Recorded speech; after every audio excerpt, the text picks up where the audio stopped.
Developing at 4, discipline cases have skyrocketed after policy changes in a local school district. I'm Darlene Jones. The challenges the report details and the options on the table to keep students and teachers safe. Plus, Central Florida homeowners are still recovering from Hurricane Ian more than a year later. The help they'll soon be able to get for storm repairs.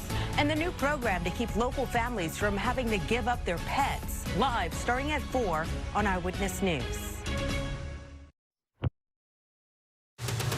This is Channel 9 Eyewitness News at 4. Coverage you can count on. Now on Eyewitness News at 4, keeping pets out of shelter and in loving homes. A new program to help families find the resources they need. Plus, an unexpected stop on Disney's monorail, why dozens of park visitors had to evacuate in a hurry today. And drivers have been stranded for hours on I-95 in Flagler County. This all started with a police chase many miles away and ended with the suspect involved in a deadly crash. We're live with the ongoing investigation. It is a mess, and that traffic is still being diverted around that deadly crash. The multi-county chase ended in Flagler County. Good afternoon. I'm Darlene Jones. And I'm Greg Warmoth. The Florida Highway Patrol says deputies from multiple agencies were trying to catch a suspect from Duval County. That's Jacksonville. We first reported the pursuit and crash as breaking news at noon. The suspect, mile marker 281 south of State Road 100. Channel 9's Demi Johnson live near the Palm Coast Parkway where traffic is being diverted off the interstate. And Demi, this crash happened about 7 miles south of where you're standing. Yeah, and that's about how much of the interstate is shut down right now. We'll show you what the on-ramp to I-95 looks like. All right, Nick, thank you. And as Congress debates more to Israel in terms of aid, Prime Minister Benjamin Netanyahu is rejecting calls for a ceasefire today. But on Capitol Hill, Americans who oppose the war said it's time for just that. President Joe Biden says Israel will allow more aid trucks into Gaza each day. The White House says it wants at least 100 a day. Israel says all trucks will be checked before they can enter. We have new details this afternoon about a deadly crash at the Daytona International Speedway on Saturday. Police say 2 drivers using the track were aware their cars were experiencing technical issues and they were trying to pull off the track. Investigators found skid marks leading toward the outside of the track and into the guard wall there. Police say one driver, Mark Mathis, died at the hospital. The other driver is now recovering from his injuries. A Seminole County band director is off the job after an internal investigation. Lake Brantley High School band director Brad Wharton resigned last week after being on administrative leave for more than a month. Channel 9's Ashlyn Webb confirmed the school in Altamont Springs investigated a suspected inappropriate relationship Wharton had with a student. And Ashlyn, what do we know happened here? Yeah, we do know that internal affairs investigation is complete and Wharton did resign last Thursday. We're still waiting on the school's report, but we do have a report from Altamont Springs Police. Investigators concluded that Wharton did not commit a crime. However, school officials said in that report that the relationship Wharton had with a student was, quote, inappropriate. Again, we are still waiting for the full internal affairs report from the school district, but we do know it is complete.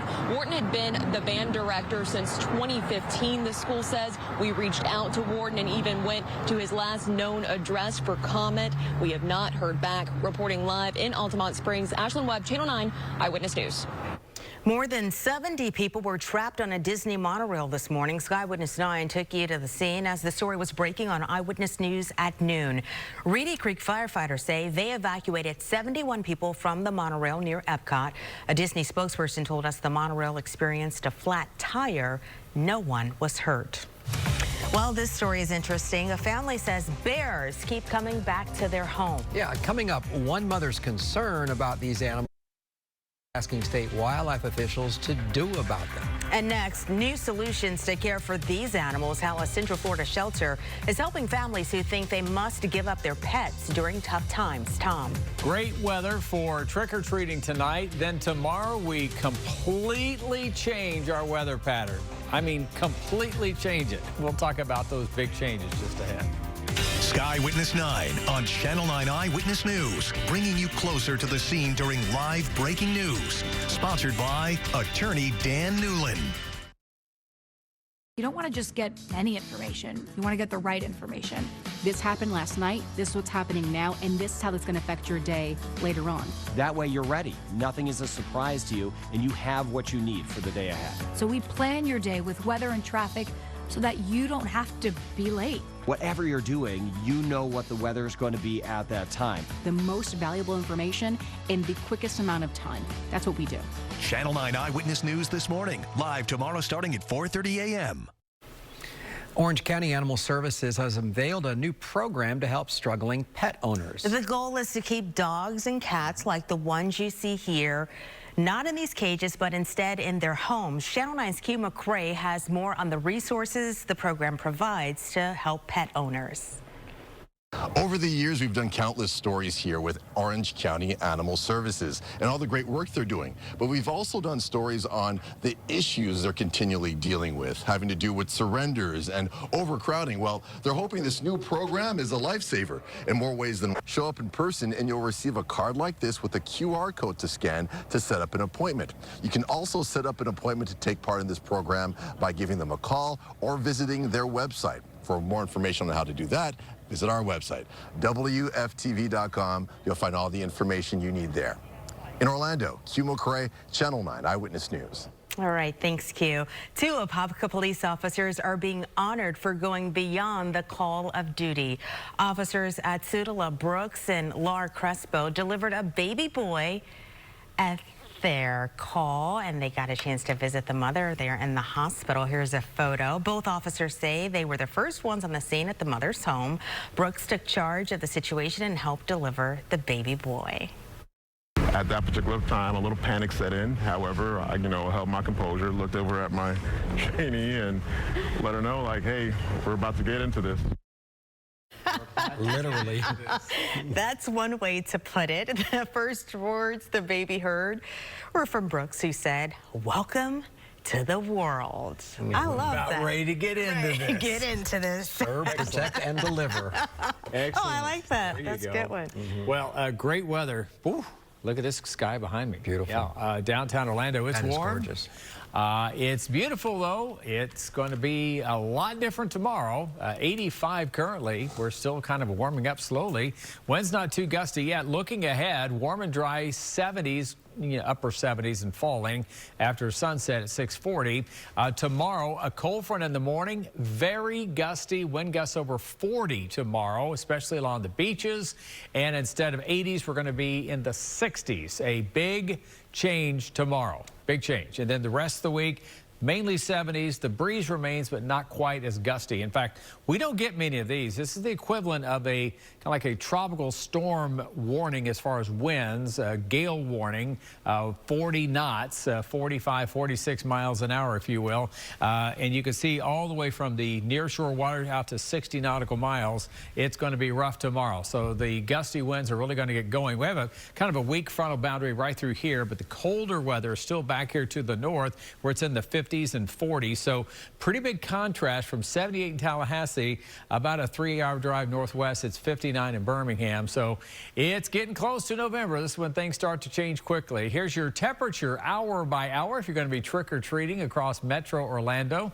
Temperatures falling into the mid-70s at 8 o'clock. Hopefully all the candy's done by 10, and then we'll be falling steadily. The front gets here overnight, and you'll feel it in the morning. The winds will really increase in the afternoon tomorrow, and temperatures just kind of bumping up against 70 degrees and then dropping quickly. Will be in the low 50s by early Thursday morning. Here's Cocoa Rockledge. This is the wind gust, and you can see throughout the morning, look at it gusting over 30 miles per hour. That's a windy icon right there, and temperatures mainly in the 70s. It's going to be quite a bit cooler there. 74 over in Cocoa Beach, 70 in Sanford. You're going to be warmed up a little bit by the fact you're kind of getting the winds coming off the ocean, which is still in the upper 70s. Where we don't have that, it'll generally be in the 60s for most of the day. Here's a look at future track. Our front comes through early, and we're going to have some coastal clouds start to surge in, so it's going to be pretty raw for a while tomorrow. A completely different beach day, especially tomorrow afternoon. Could get a passing sprinkle as we head toward Thursday into Friday with this kind of gusty onshore flow, kind of like the little nuisance showers we had a week ago, but generally the better coverage for rain should wait until the weekend. About 30% coverage.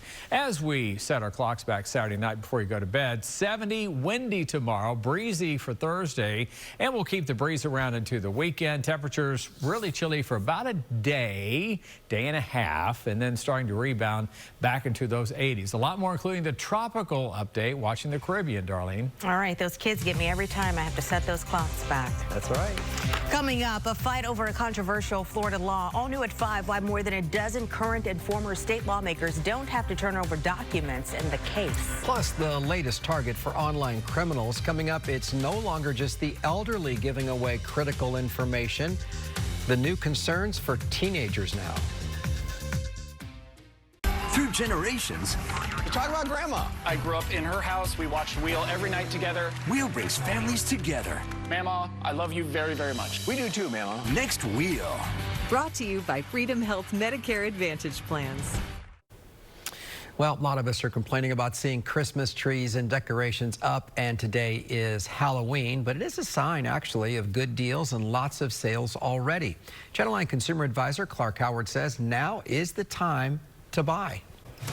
The next step in a huge airline merger. Still ahead at 4, who's in court today and how the outcome could impact consumers. Plus, a first for students who survived a tragedy in Maine, how their teachers and school leaders are trying to ease them back into a sense of normalcy.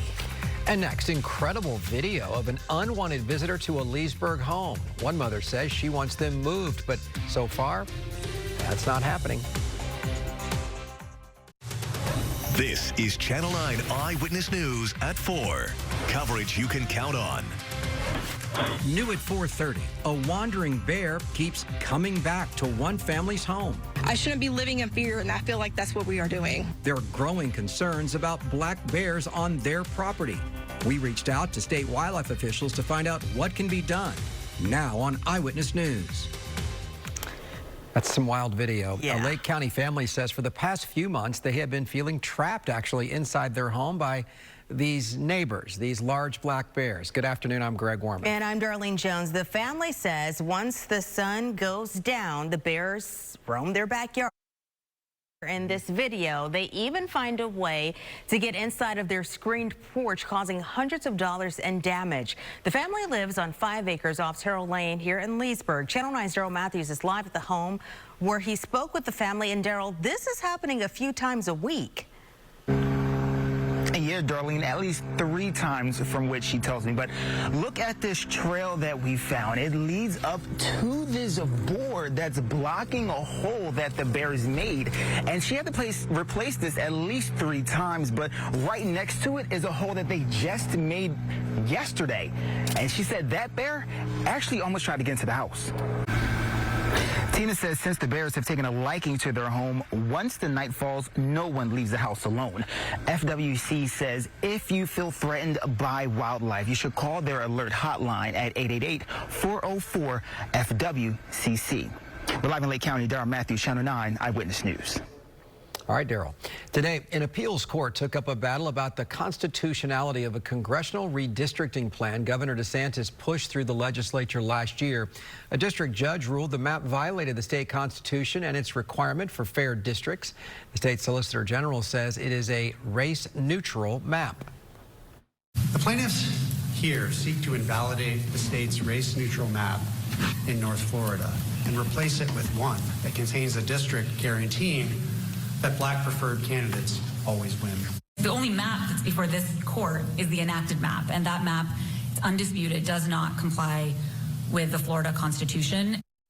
It is unclear when the appeals court might rule. Attorneys for both sides would like a ruling by November 22nd to give time for the case to go to the Florida Supreme Court and for lawmakers to pass a new redistricting plan if necessary during the next legislative session. Now to President Biden's latest push to get rid of those so-called junk fees. He is targeting financial advisors. The president says new rules will save investors millions of dollars and they may win him more support in the re-election.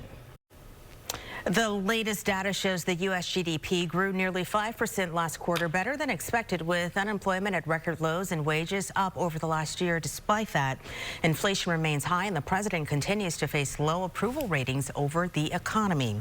Be prepared to pay more for health care coverage if you are covered at work. Benefits experts say those costs are going up next year, and while employers may absorb some of the increase, many employees will see out-of-pocket expenses rise along with those premiums. In 2023, employee premiums increased an average of 2%, while employers saw their costs jump 4.5%. Happening today, the Justice Department is trying to stop a nearly $4 billion merger with JetBlue and Spirit Airlines. JetBlue argues that it needs Spirit to compete against the bigger airlines.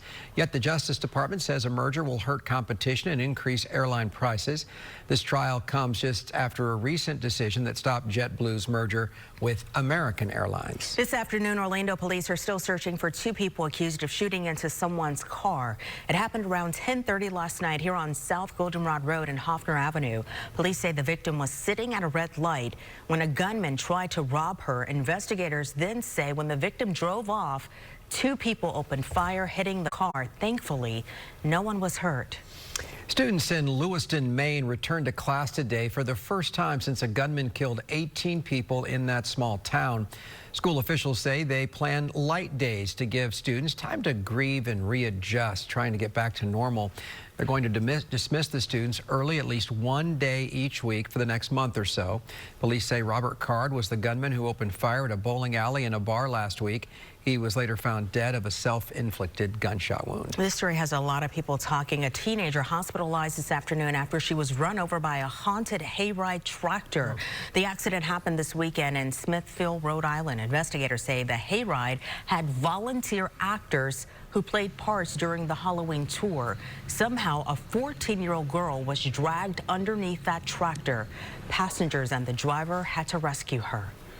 The trailer was probably about 25 feet long, probably 10 feet wide. They had to lift that off of her.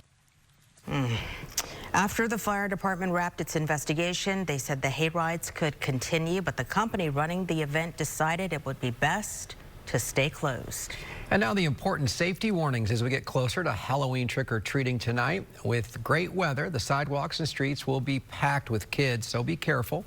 Channel 9's Sam Martello spoke with some families who do have a plan. All right, Sam picked a good neighborhood because that place will be packed tonight. All right, new at 4, the state is marking a milestone with a Silver Alert program. The program is marking 15 years and is directly credited with more than 300 recoveries. Since it began, more than 3,200 Silver Alerts have been activated to help locate missing senior citizens.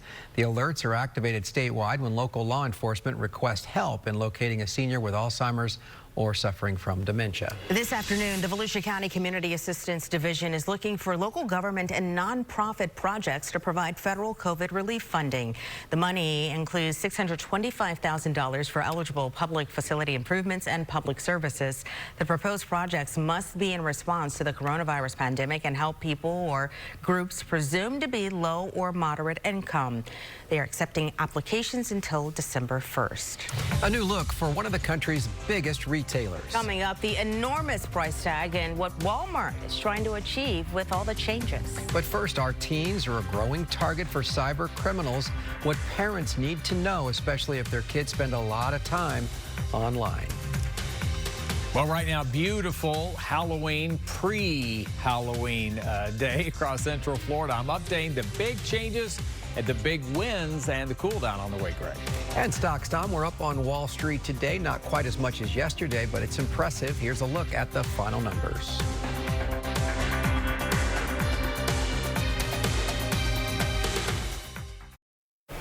It really sounds hard to believe, but a growing number of teenagers are being targeted in online shopping scams. The Federal Trade Commission saying they're more at risk than older people. Yeah, it's the new trend. Experts say they're vulnerable now because of their social media and online presence. It's almost 24/7.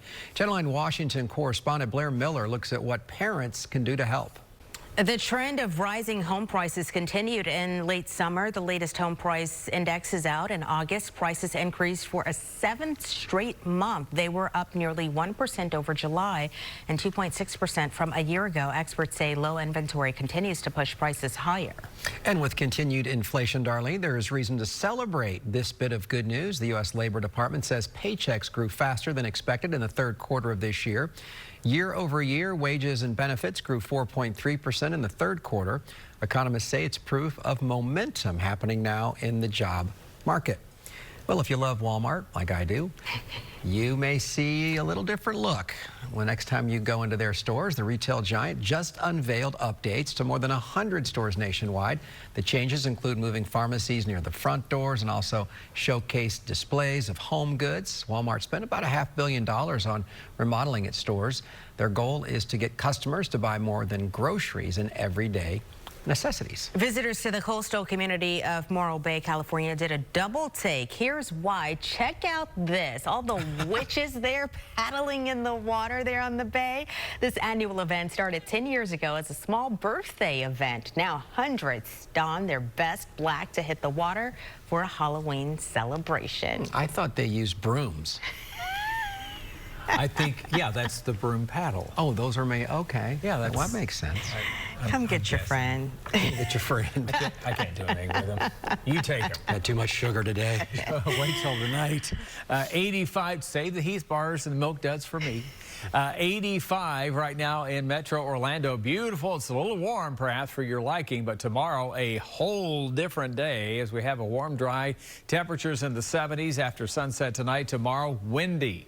We get a cold front in the morning. We'll have our highest temperatures around noon, give or take, and then cooling down all during the day. Very gusty, especially along the coast. We'll be talking about that. And for the rest of the week, generally back in the 70s. The breeze remains. We'll also see an isolated coastal shower. Here comes, there's kind of a weak boundary right through here, but the colder air is up north, and it's on its way on through. So let me take you through hour by hour the changes. Nothing drastic for this evening. We're still good. The cold front still coming by tomorrow morning. 80 degrees, 75, 78. So on the warm side for trick-or-treating, but not too shabby. As we head through 9 p.m. tonight, temperatures falling, and then you can see the temperatures still dropping all the way into the lower 60s. Here's 7 o'clock in the morning. So our cold front's coming through. We're going to rebound a little bit by the lunch hour. And then you can see the contrast, 60s to 70s, and then falling throughout the day. And it's also going to be windy along the coast. By tomorrow night, we're already in the 50s across central Florida. And much cooler tomorrow, as I mentioned. Wind gusts about 20 to 25 over the interior, gusts near 30 along I-4, and gusts 35 to 40 along the ocean as we have a relatively smooth surface, relatively little friction through here, so the winds like to gust right along the coast. And there's a gale warning, which we don't have very often, but think of it as a tropical storm wind criteria along the coast, if you will. We have clouds in the morning. This is along our front, and it's going to be a raw day tomorrow, I'm sorry to say, along the beaches with this cloud deck that will just linger all afternoon, and the winds are going to be up tomorrow, but I think we'll stay mostly dry otherwise. Eye on the tropics right now. We have disturbance 97. That L stands for Atlantic Basin. So that's how we know which number is which here in all these different basins around the world. Winds 30 miles per hour. They estimate moving west at 12. And most of the models keep it moving toward Nicaragua, Honduras here. And that's where the Hurricane Center has their next 7-day movement. They had it at 70% chance of formation. They dropped it to 60 either way. It's pretty far south. We're going to keep an eye on it all the way into early next week, the way it looks right now. In the meantime, we still have a chance for rain. Isolated showers on Friday, and then better chance for some showers kind of hugging the coast for Saturday into Sunday, and really generally into next week. Once we get that moisture offshore, the winds bring it in, we kind of have those nuisance rain days. Here's your 7-day forecast. Weekend always in view. A windy, especially in the afternoon tomorrow, and especially at the beaches. 72, 77 on Thursday. Our coolest morning will be Thursday at 53. That'll be our coolest of the season so far. Then we get back to standard time. We fall back and we get that hour sleep, but it's going to be dark early. Martha? It will be. All right, Tom, thanks. Coming up, all new at 5, the Americans who are facing a rise in terror threats. And all new at 6, some former Boston Market employees are fighting to get back pay after the restaurant suddenly shut down when only Channel 9 learned about a federal investigation into money issues and the local restaurants facing eviction. See you at 5. We all want to stay safe when we hit the road, of course, and in today's Local Steals and Deals, Shannon Lanier shows us a tool that might help us out. There's a change in the plan to upgrade the 911 system for Disney's special districts. Coming up new at 5, 9 investigates why the company is stepping back from that up to $1 million deal.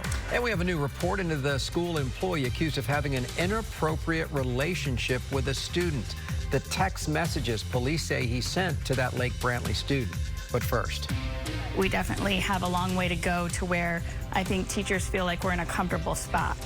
What leaders in one local school district say needs to happen to stop bad behavior in the classroom.